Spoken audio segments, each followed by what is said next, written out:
are these people? Collin wasn't done. Collin decided to throw a little tip on it, and this was my favorite part of the whole thing. Here we go. You can see his question. When are you guys going to talk about Shama Sawant's kickoff? Because the Workers' Strike Back movement launched on Saturday, March 4th, same day that the Marianne Williamson campaign launched. So Collin's saying, when are you guys going to talk about that? Here's something we're offering up. Okay, fine. Yeah. You say we're offering nothing? We're offering the Shama Sawant Workers' Strike Back movement. Do you have anything to say about that? Let's take a listen. When are you guys going to talk about Sawant's kickoff? We covered the Sawant, when she launched her entire new program, she decided that she was going to leave Socialist Alternative. She wasn't running for another re-election in city council. We covered that. So yeah, shout out to you, Collin. We already beat you to the punch there. No, again, totally obnoxious. And again, they don't even totally know what he's talking about. You don't even know what he's saying. He's referring to the article that she put out in the Stranger magazine announcing back in, I think it was January or something. How long ago was that? That was so long ago. How is he? That's his response. It's like, this is the question where you really got him here. You really got him. She was going to form this movement and that she was going to quit the Seattle City Council at the end of her term. He thought that meant he covered it. All right, done. Let's go back. Let's see who Russell Brand is posing for selfies with now and make segments out of that. We've already done the Shama Sawant thing once, and it probably didn't do very well in terms of view count, so who cares? Snoozers, right? Let's go back to our gossipy bullshit show. All right. Let's go back to who said what about whose cousins, uncles, nephews on Twitter. Exactly.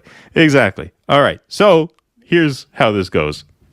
Yeah, we talked about the Workers' Strike Back thing when like Zach said, she decided not to run for re-election in Seattle and started Workers' Strike Back. I'm still not 100% sure what Workers' Strike Back is.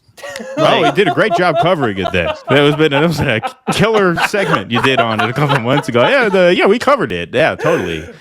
What is it again? Are they going to run candidates? Are they going to run anybody? We're obsessed with running candidates for president. Is he auditioning for the Bill and Ted prequel? Is that what's going on? These fucking pompous pricks, dude.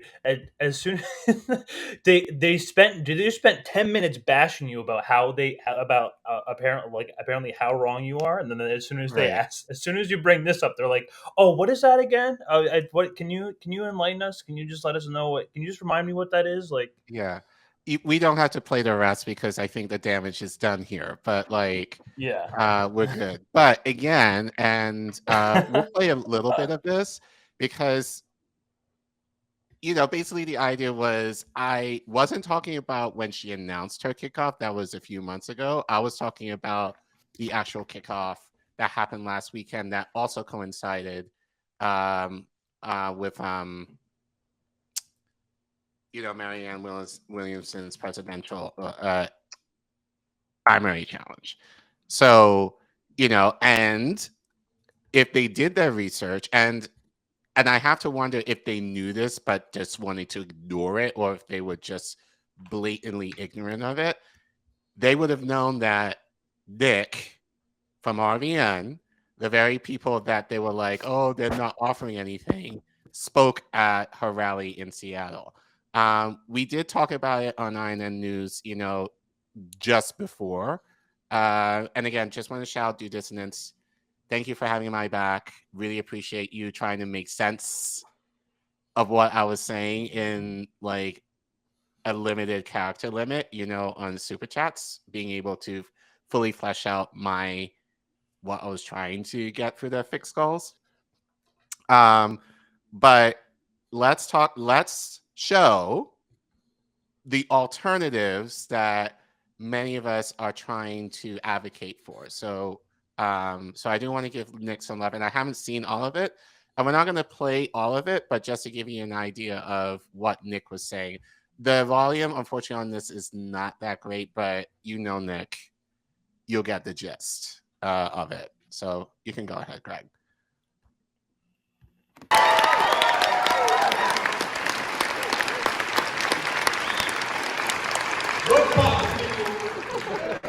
What's poppin'?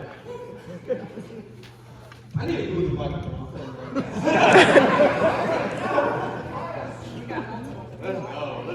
Let's go.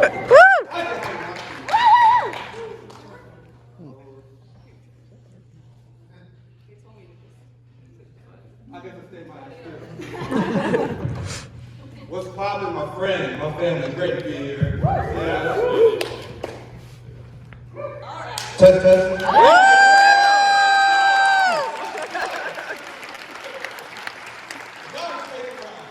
My name is Nick Cruz, writer, activist, co-founder for Revolutionary Blackout Network, where we debunk mainstream corporate propaganda and discuss strategies to increase the power of the workers.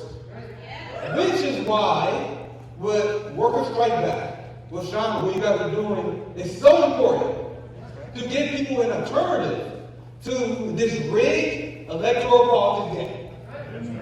So now I'm gonna drop a bomb on you guys. We live in a capitalist dictatorship, whether you guys believe it or not. You wanna know how I know? You can predict who's gonna win an election at around a 95% rate based on who has the most money. That's right. That's right. How's that democracy? Did you vote for Joe Biden and the Democratic Party breaking the rail strike? No. Did you vote for that? Hell No. Did you vote for endless military spending that makes record profits for Ray County Bowen? Did you guys vote for that? Hell no. Did you guys vote for the record amount that is going to ICE, DHS, that is going under, in the Biden administration, not Donald Trump? He's spending more money on ICE. Did y'all vote for that? Hell no. So, now that we acknowledge that we live in a capitalist dictatorship, how do we approach that? What is the answer? It's time for work to strike back. That's right.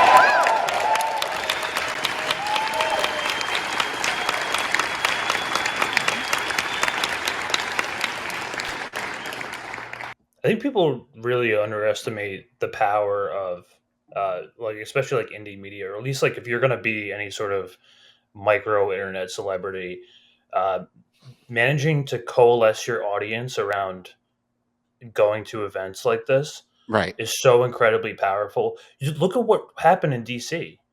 If you get these large, if you get like, any relatively large speaker with any somewhat of an audience, you can get people to appear, like real life people to appear at these things and get Right. actual action on the ground. Right. And here's the thing that I have with this regarding, the rally, the Rage Against the War machine rally. Like, and I tell people, yeah, I'm not a fan of Mick Varna. I've said that many times. I wasn't particularly a fan of who was featured at the rally. I've said that many times. But as I say to people, the left / independent media, like people in this space who really care about anti-war, should have had an event like that months ago. If we were better in terms of, instead of sniping at each other, and I think in a way that's done on purpose, is to kind of ostracize people in these little cliques. And especially now, like, I think like Jimmy Dore is now the boogeyman. Like, it's basically like those of you who, it's basically like the seemingly Jimmy Dore stands and those who are not, that. And if it wasn't Jimmy, it'd be someone else. I mean, like, Right. look at like Steve Tulsi or that, Libertarian, Scott Right. Ritter. Look, and here's the thing, like, you and I went, I think, out of principle. It was the idea of being anti-war. We didn't like, And I'm going to the one on the 18th too. right, and like, which no one's talking about that one. You Yeah. noticed that, right? Like, people were heaving and hawing over the Rage Against the War one, and I'm kind of like, okay, are you going to promote this one? Crickets. Oh, and this one has more people that like I disagree with, but the PSL shit, right. like that bothers me. But I'm going out of principle just to scope it out and just to see what it's like. Maybe I'll catch video of like speakers or something, but like I don't know what's going on. I'm just going out of pure curiosity. Right. So I mean, but these are the things that Vanguard are not going to talk about. These are the things that the larger channels are not going to talk about. Hell, Kyle who's allegedly a fan or, you know, like a proponent for Medicare for All, didn't even mention the march. He said it in passing, and then he got the information wrong.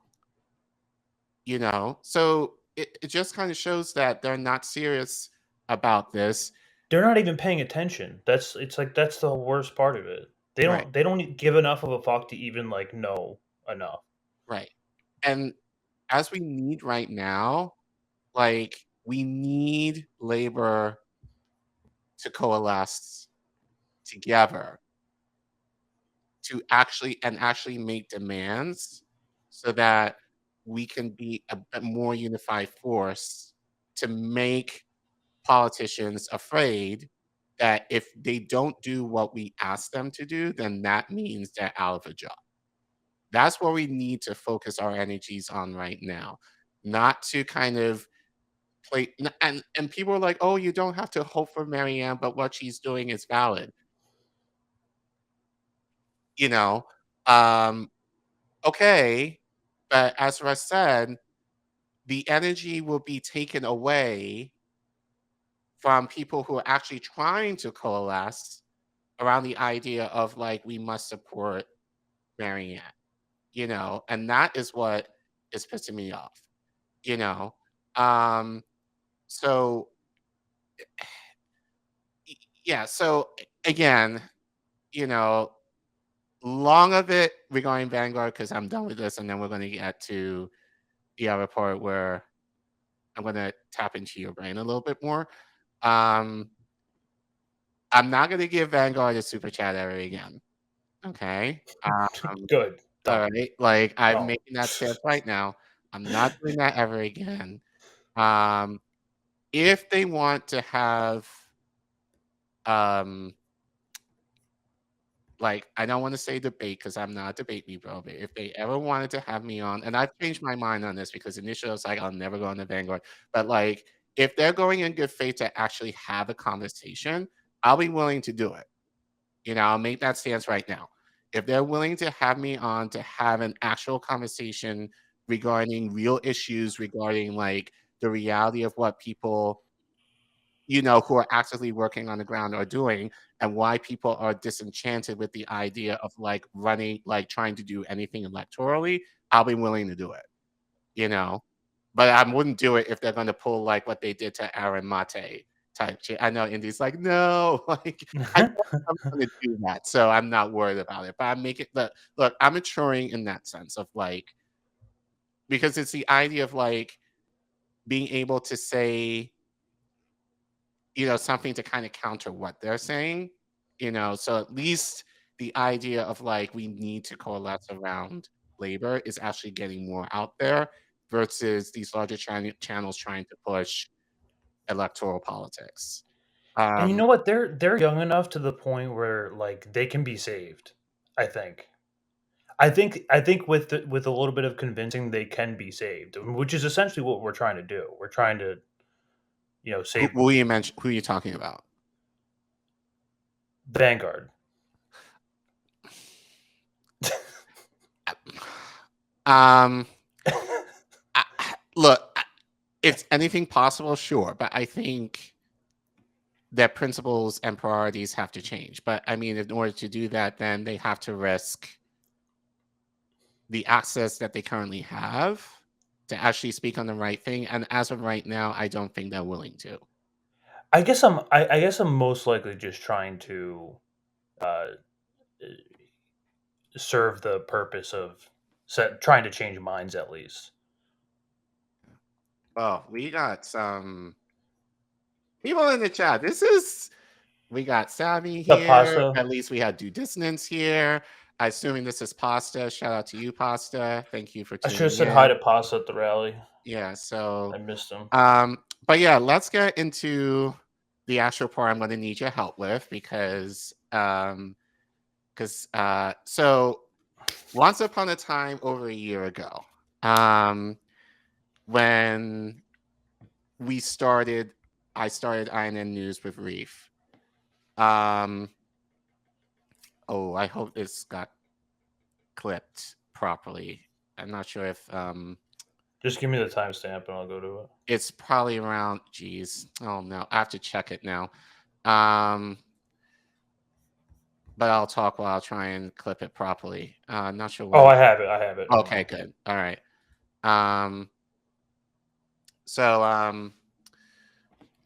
Yeah. So last year, those of you who remember, there was a whole lot of mess. People were talking about, like, Kyle and some of the larger channels of being like, "Oh, you're being nihilist," like, in terms of, like, just sitting on your hands and not wanting to do anything. And one of my first rants on that was I read an article written by a professor from MIT by Nolan Gertz, who wrote this article, "What Nihilism Is Not."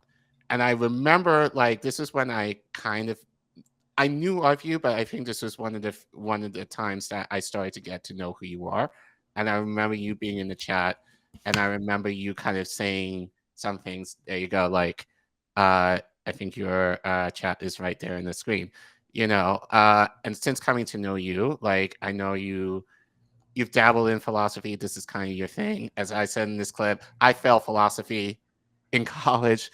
But funny enough, I was a theology major, so you figured that's kind of the similar bent, and I did well in theology and not It all philosophy. kind of comes together, honestly. It does.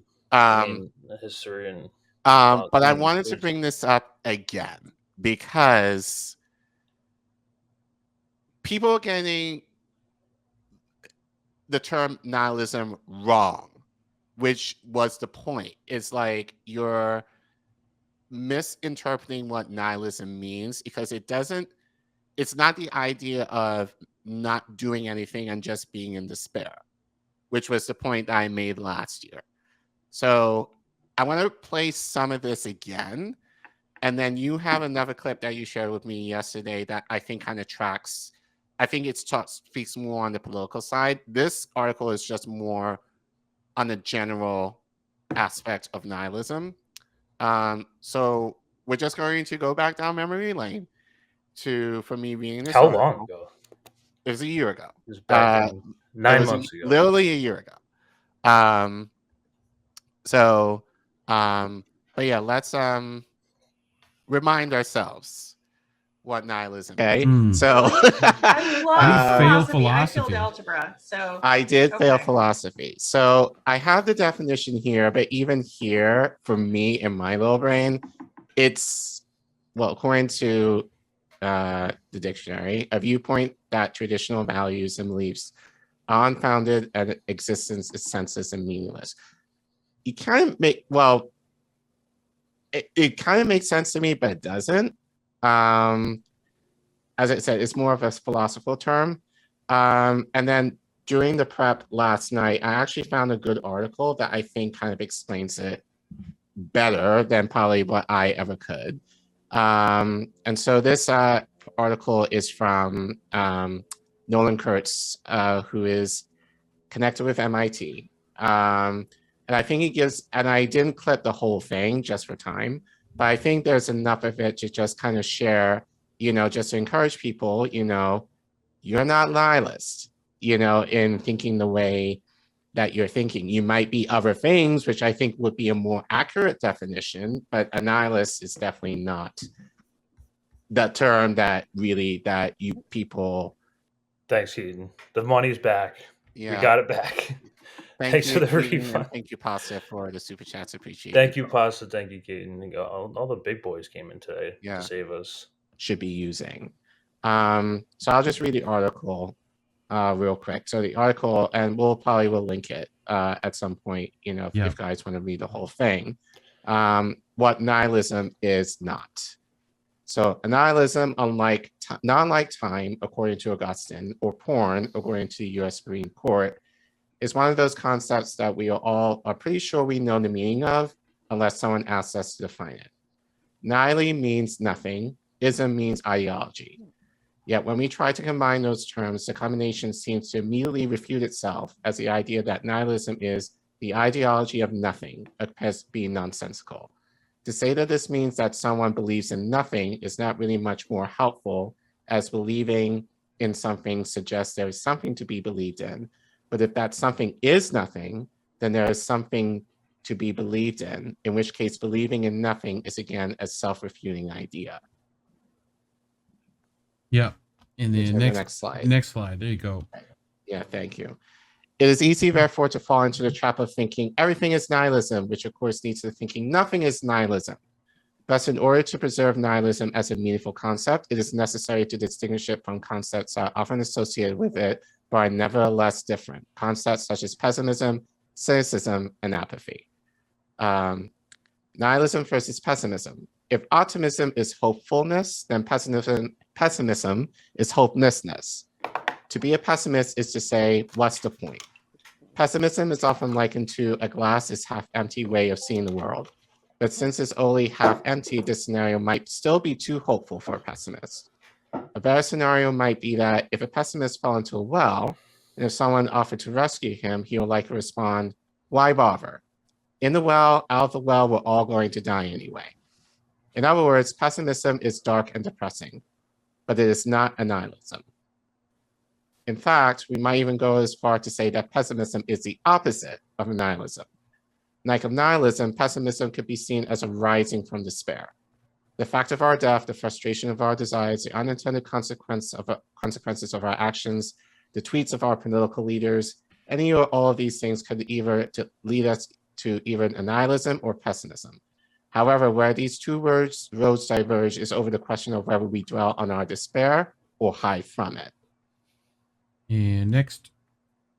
To be with a pessimist is to know that you are with a pessimist, but you can be with a nihilist and have no idea. Indeed, you could yourself be a nihilist and have no idea. Such a lack of awareness is the point of a nihilism, as nihilism is all about hiding from despair rather than dwelling on it. Yeah. If, as the author suggested earlier, nihilism and pessimism are opposites, then nihilism is actually much closer to optimism. To see the glass as half full is to think that we should be happy with what we have rather than focus on what is missing. But being happy with what we have can also be a way of remaining complacent, of ignoring what is missing so as to avoid having to seek change, or maybe in this case, not being willing to make alternate plans. Similarly, to believe that everything will work out in the end, that there is always light at the end of the tunnel, is to believe that life is teleological, that there is some goal or purpose, whether God or justice, operating invisibly behind what we experience. It is by believing in the existence of superhuman goals and superhuman purposes that we lose sight of human goals and human purposes. Likewise, when we elevate someone like MLK to the status of a saint or prophet, we see him as more than a mere mortal, thus freeing ourselves from the responsibility of trying to emulate him, since we simply have to be hopeful that someone like him will come again. If optimism leads us to be complacent, leads us to wait for something good to happen or for someone else to make something good to happen, then optimism leads us to nothing. In other words, it is not pessimism, but optimism that is similar to nihilism. Cynicism, like pessimism, is about negativity. However, whereas pessimism is about despair, about the feeling that life is pointless in the face of death, cynicism is instead much more about disdain than despair. A cynic wouldn't say that life is pointless, but would just say that what people claim about life is pointless. A cynic can even enjoy life. In particular, a cynic can take pleasure in mocking those who claim that altruism exists or that politicians are self-sacrificing public servants, especially finds laughable the idea that we should try to see the good in people. Pessimists are not a nihilist because pessimists embrace rather than invade despair. Cynics are not nihilists because cynics embrace rather than invade intensity. A key part of evading despair is the willingness to believe that people can be good, that goodness is rewarded, and such rewards can exist even if we do not experience them. But to a cynic, such a willingness to believe is a willingness to be naive, to be gullible, and to be manipulated.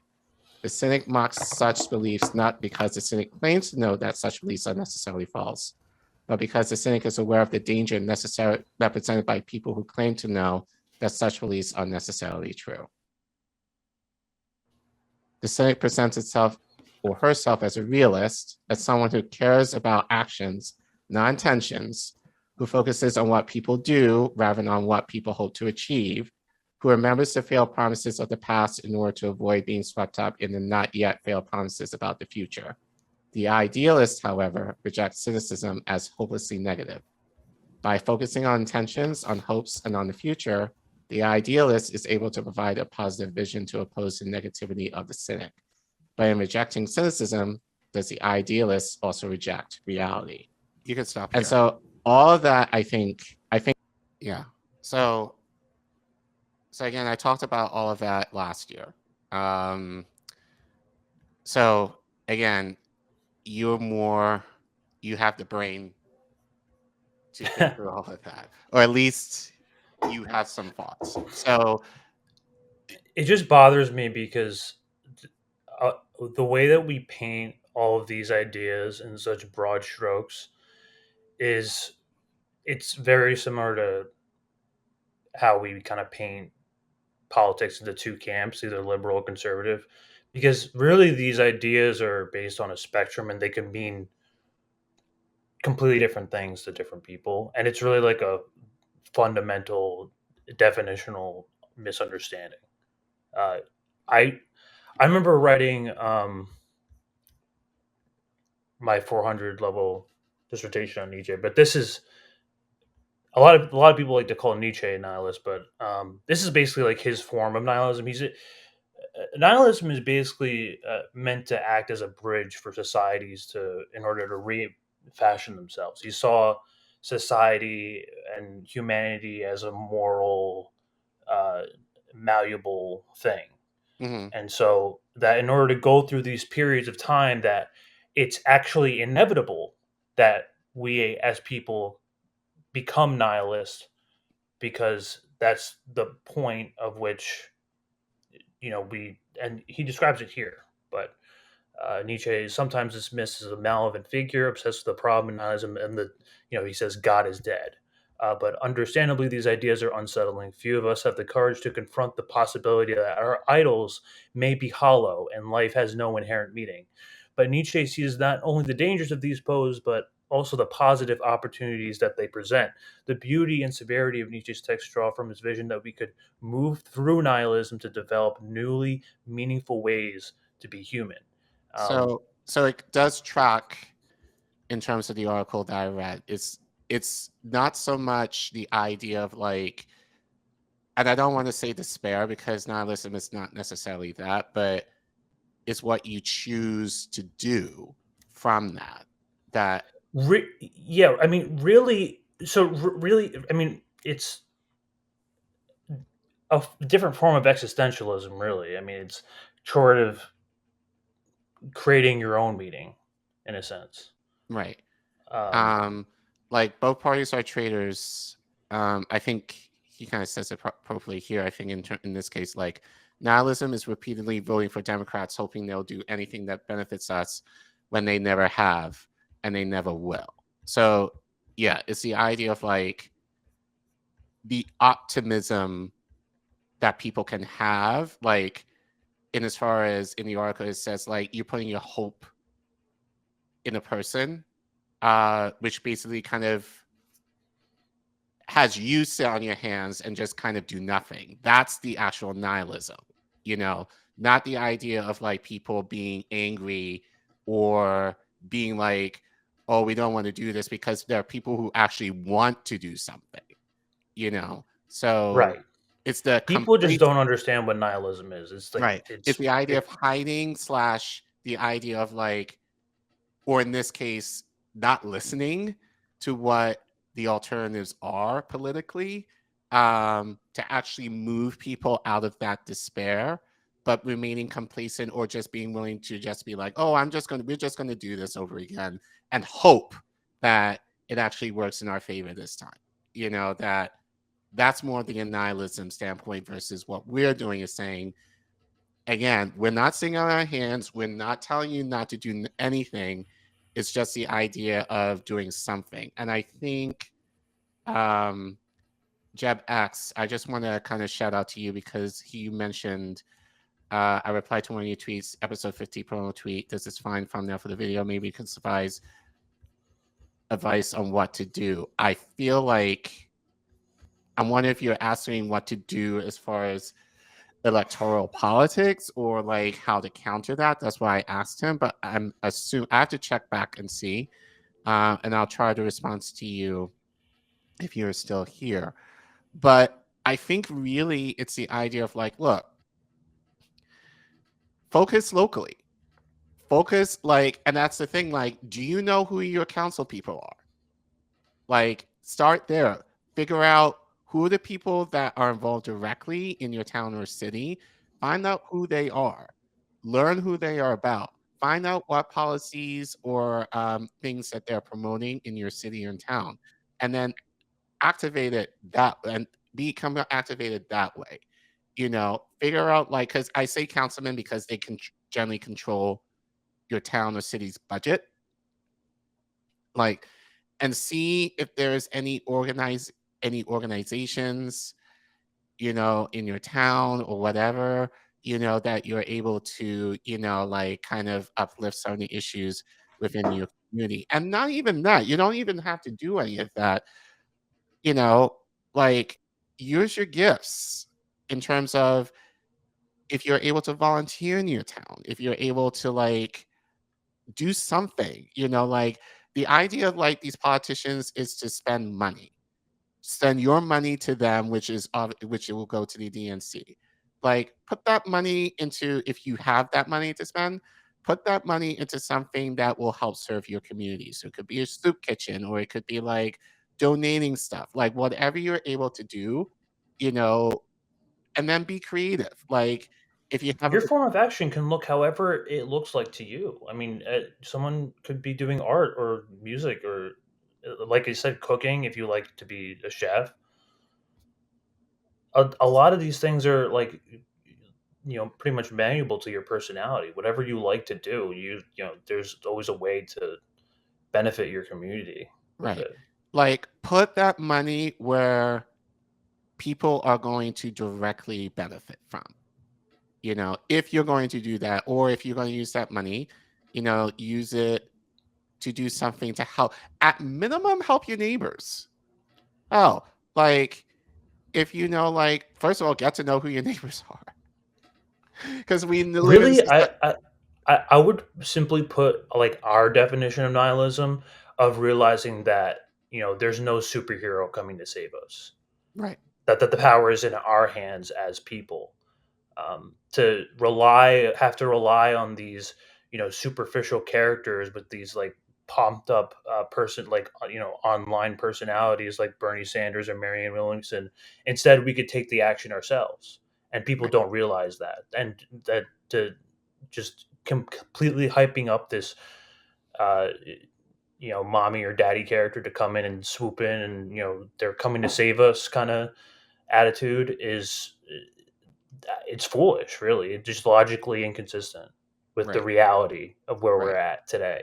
right. So, like, take the idea is, and I say this all the time in the news, you know, like we talk about, you know, having workers take back the means, you know, of the, we say take the means of the narrative, you know, get your power back to the workers, you know. So there's the idea of like, what are you able to do instead of relying on politicians in the hope that they will do something? What are you able to do in terms of like trying to help people who who need it, you know? Like that's where mutual aid comes in. That's where like, you know, you can see it in your city or your town what the needs are. Try and figure out like if there are organizations that do it, connect with them and do it. If there's something that you can do on your own, go ahead and do that. But try and do things that will tangibly and immediately help people's needs. It doesn't have to be big, and many times it could be very small, you know, but use your money that way. And I feel like if enough people do that, you know, then people will start thinking better about society and then just in their life experience. And then, you know, like it just helps elevate the human condition a little bit better. So this is the last clip we wanted to play, and you brought this to me because I didn't know you want to do this, but you brought this because it kind of tracks. So basically, the nihilism article we talked about was just on a more general standard. This you brought me is kind of more on the political bend, correct? Yeah, I feel like this really kind of demonstrates the point. Okay, that you're trying to so make. I think you can play from here. So let's watch this last clip and then.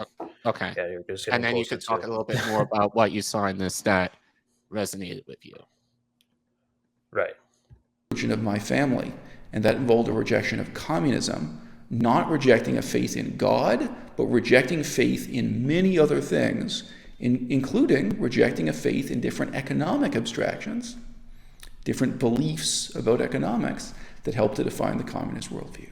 So coming to the definition of nihilism as rapidly as possible, we can do it through a contrast of atheism versus nihilism. So here's slide 1. Atheism can be approximately summed up with the phrase, quote, "I do not believe in God," close quote. But more precisely, this means there is nothing to be believed in this category of things called God or gods, etc. Now, why is that clarification meaningful or useful? We'll make the comparison to someone who refuses to use fluoride toothpaste because they find the scientific argument for its advantages unconvincing.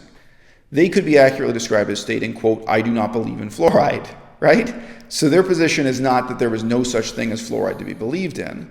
They just specifically do not believe in the scientific rationale for using fluoride. And yeah, as the photographs show here on screen, there are significant numbers of people who have that belief or have that lack of belief. So contrasting atheism and nihilism, we have to emphasize again, atheism alone does not reject communism. Atheism alone does not reject, for example, the belief that you could meet and speak to the ghost of your deceased grandfather. Atheism alone does not reject transcendental meditation, reincarnation, or junk science claims about health and diet, such as the 100% meat diet. So atheism is a very specific and narrow rejection of one type of belief. So whereas the atheists say there are no gods to be believed in, nihilists say there is nothing to be believed in. And we can narrow down this category of nothing just a little bit. There is not anything in the category of things that this society presents as ought to be believed in, or perhaps there's nothing in the category that any society could ever present as ought to be believed in. I wouldn't believe in any of it. By way of illustration here, it's easy to tell yourself, if I had lived in Nazi Germany, I wouldn't have believed in any of that stuff. Although the quality of the scientific and political arguments presented by Adolf Hitler were abysmally poor, the human tendency to believe whatever society presents as ought to be believed in is very powerful, even with reference to an extremely poor work of literature like Hitler's Mein Kampf, or most of the major religions' textbooks. Think about living in communist China right now.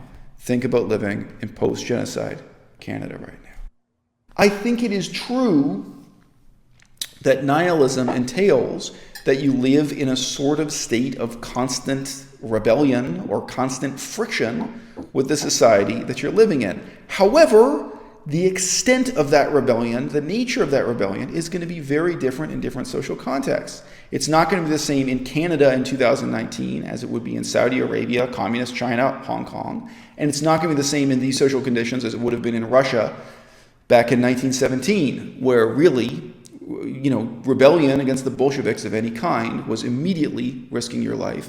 It was immediately a life or death struggle with ideological extremists.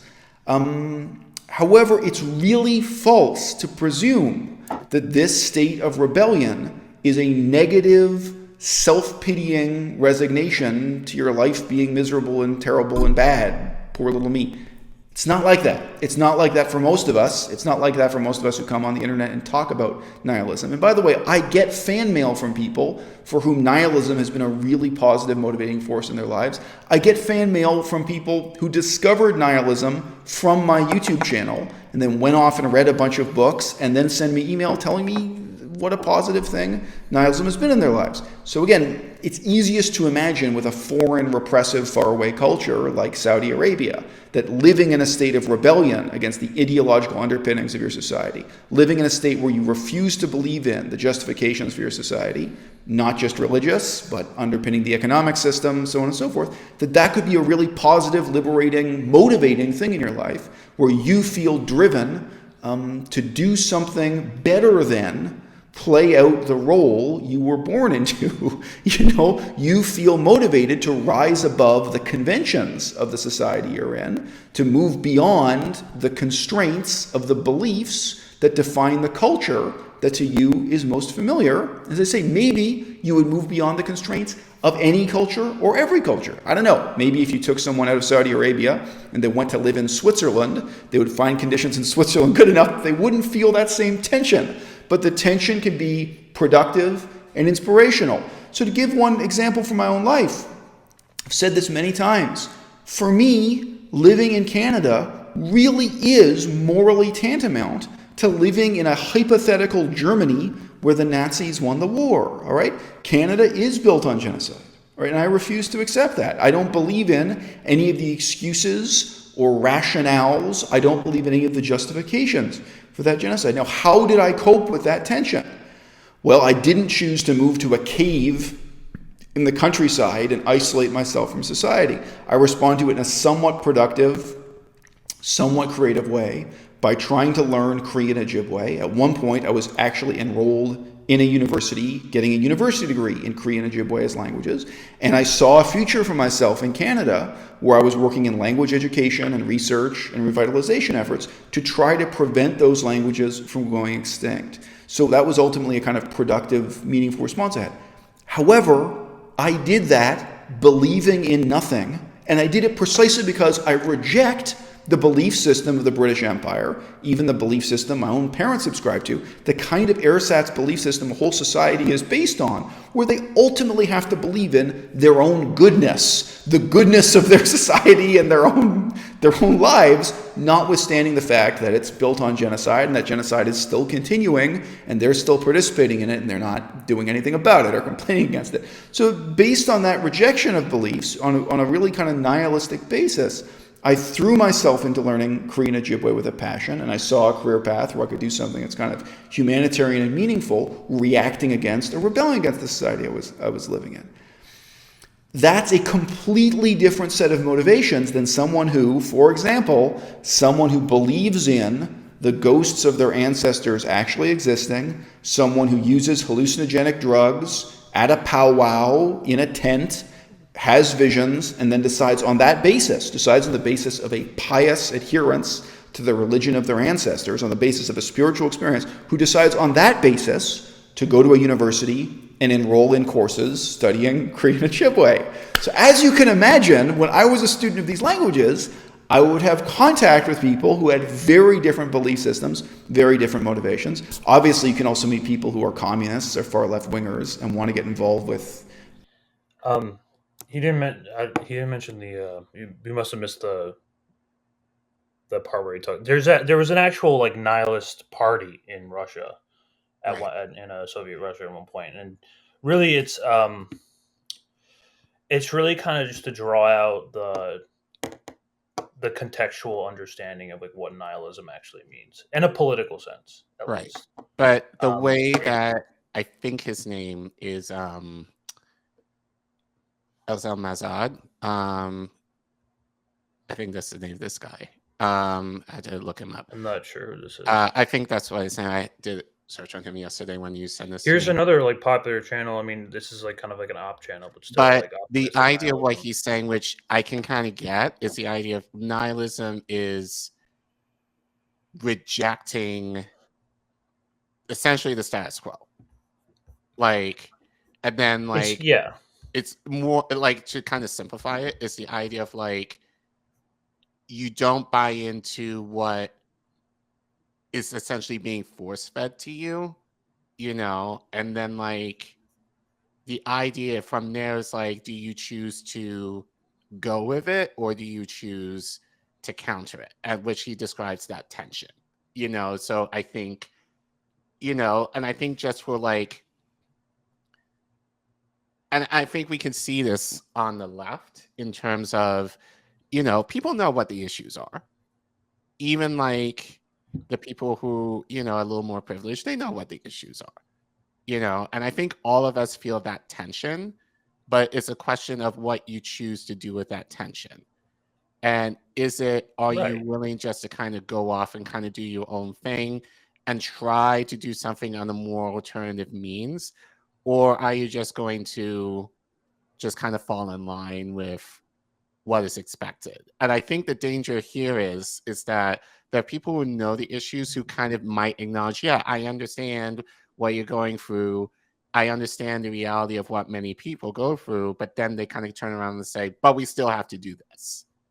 That's kind of like what Crystal said, a few weeks ago in terms of saying, like, just let us do this. Just let us, like, vote for Marianne or support Marianne, like, just let us do that. Because in a way, she's trying to run from the idea of like people are actually trying to do something on a more alternative means that does not necessarily reflect her values, and she's hiding from it.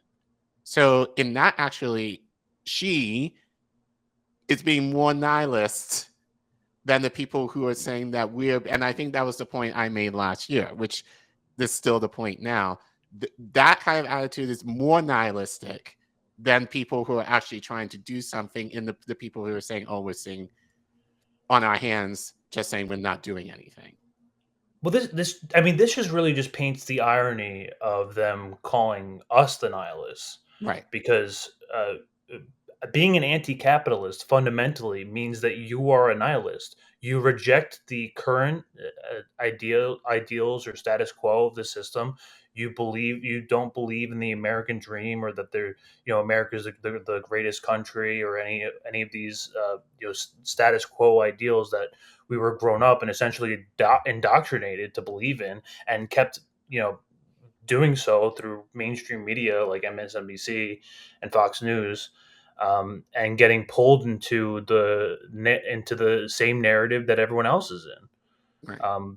It's nihilism at its front is really just a rejection of ideals, and whatever context you put that in, you can't just call someone a nihilist and say like, oh, they believe in nothing. They think nothing matters. They think that's like that's like a very like 101 level understanding of like what nihilism is. Right. I think, Nihilism yeah, is people feel things. They may not right. feel or care about the things that you might like, which I think goes more into being more apathetic.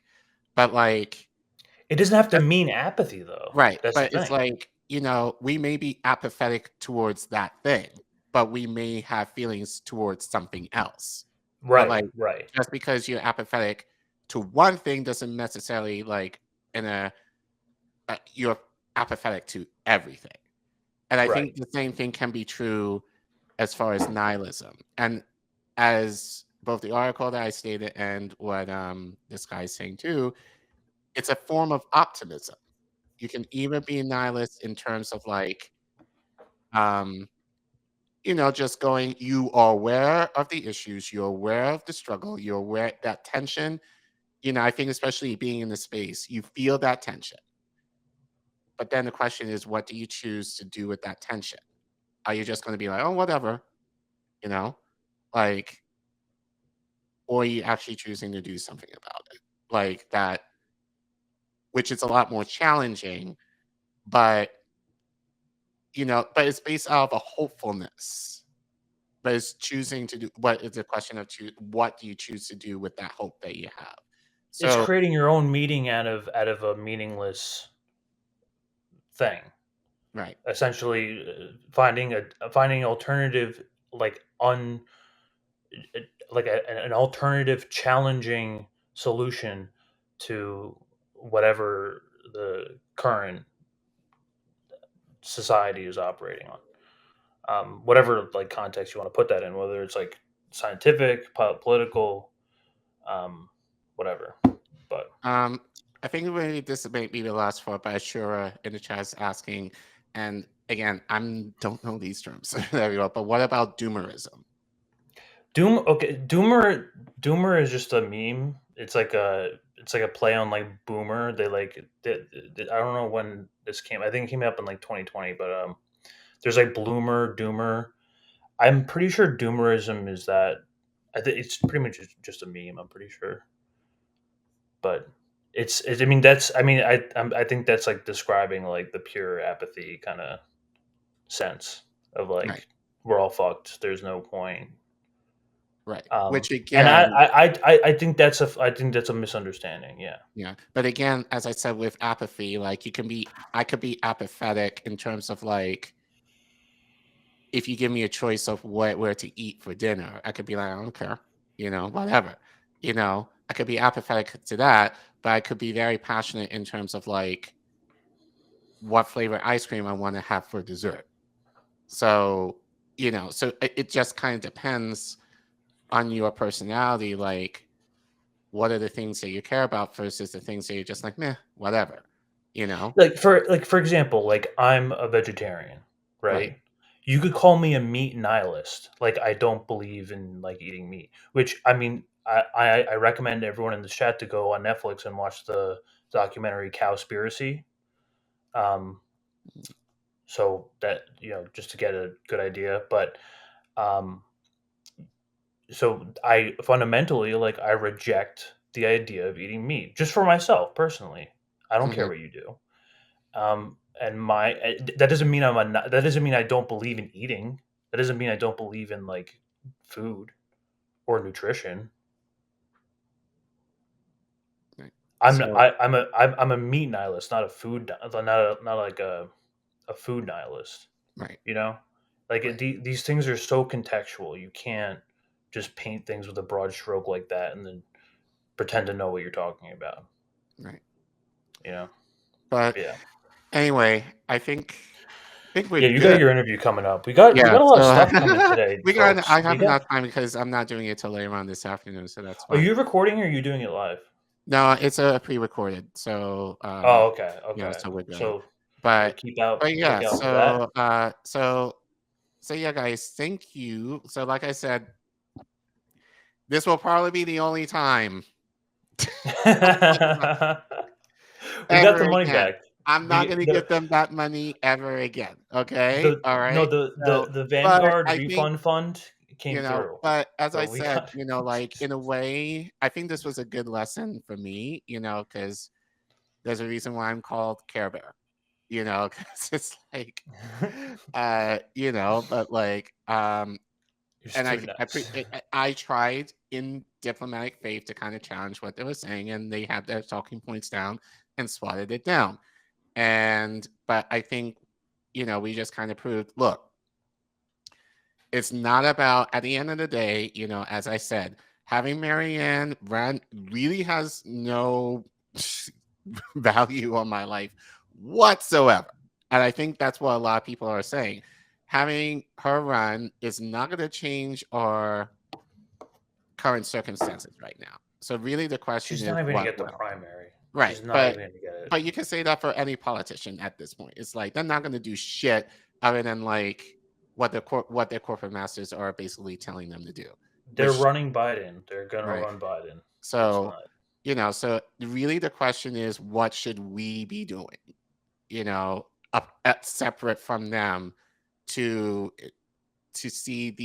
get wins, like even if it's a little win, like what can we be doing to ensure that the left has a win, and it doesn't have to be big, but it's like the idea of a win will lead to something bigger. So I think,